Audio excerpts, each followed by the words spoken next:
Hi everyone, welcome to Buckle Up Podcast. I'm Natalia Earle and I'm a certified business and life coach that loves talking to people.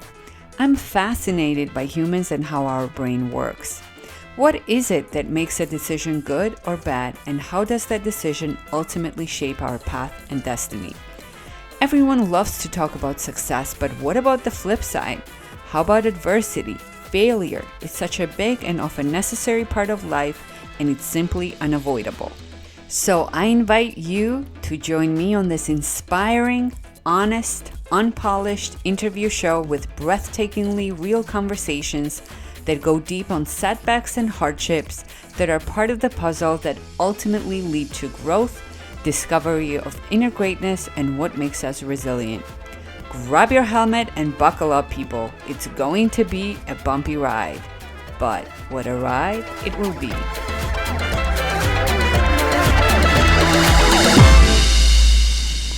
Unafraid, unapologetic, and unstoppable.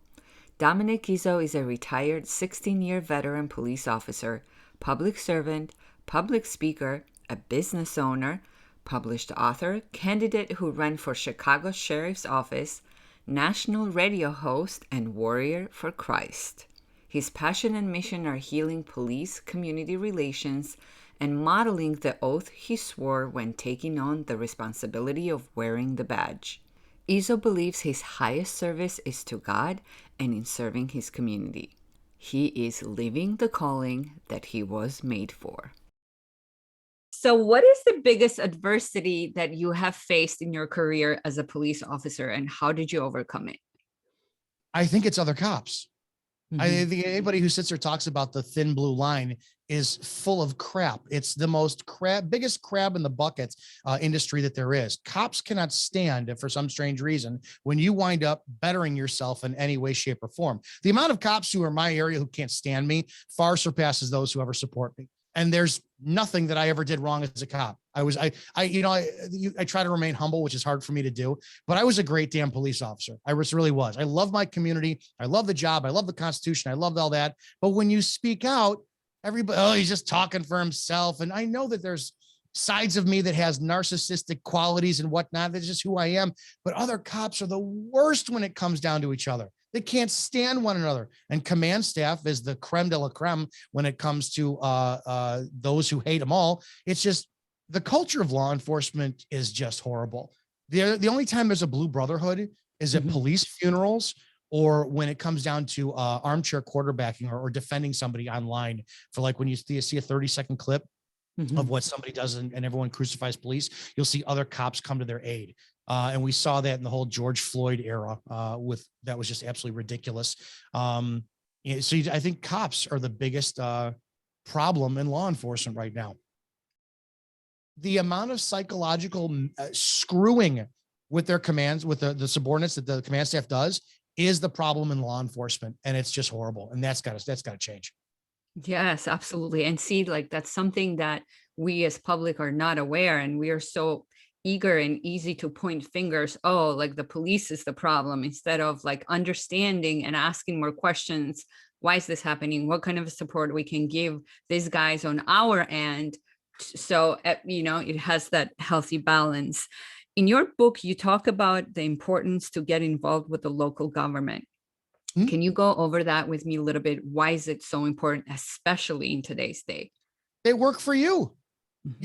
Most towns are not a Chicago. They're not a New York City. They're not San Francisco or LA. They're smaller towns, right? 10,000 people, 50,000 people.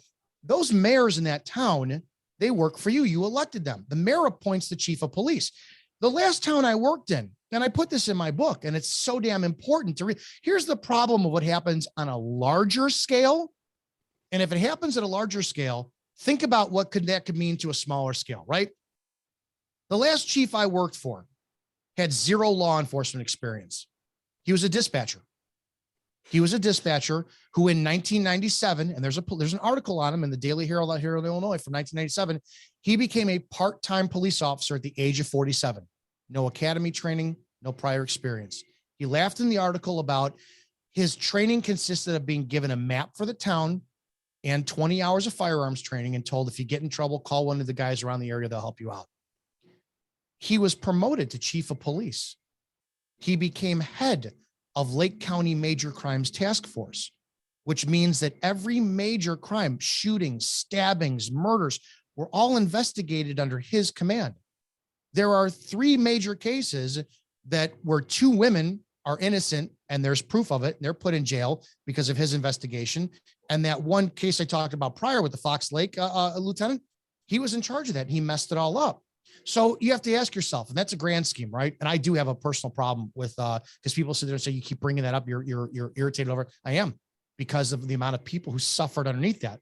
How that I can't believe today still too. It's 2021. I just saw, it's almost 2022. I just saw a TikTok video of some cop pulling a woman over for speeding. And the passenger says she wasn't speeding. The cop goes around the other side of the car, orders him to step out and arrest him for disorderly conduct.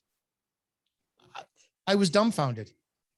What kind of a moron is in uniform today that does that? And the problem is that because we're citizens not holding the police command and the village accountable for, these men and women are on your streets. They are. And there's a lot of them. Yeah, it's scary. I know you talk about a little bit in your book about the physical fitness part of the police officers, that they don't maintain the training and they don't work on their physical training. Why is that? Funding, laziness. It's a lot, they to qualify, which I was not a good shot at all. I mean, it was ridiculous. I didn't go to the range half as much as I should have. And we qualified once or twice a year, and that's it. Well, do you think you're really going to be proficient with your firearm once or twice a year? And I'll admit it.